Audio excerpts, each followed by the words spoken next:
হরাধন আর মিতালি শুরু করলেন তাদের অস্থির অনুসন্ধান। গ্রাম থেকে আমবাগান, পুকুরঘাট থেকে স্কুল বাড়ি, কোথাও নেই প্রশান্ত।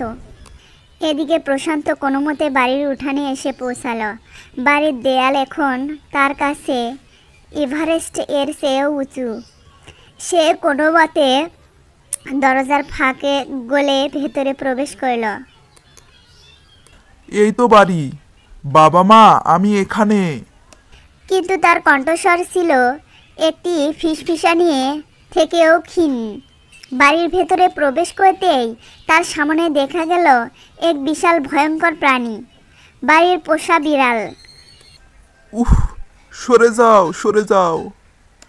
বিড়ালটি প্রশান্তকে দেখল না, সে কেবল দেখল মেঝেতে একটি ছোট জিনিস নড়ছে। বিড়ালটি কৌতূহলবশত সেদিকে এক থাবা মারল। কোনো মতে জীবন নিয়ে একটি কাঠের আলমারির নিচে আশ্রয় নিল প্রশান্ত।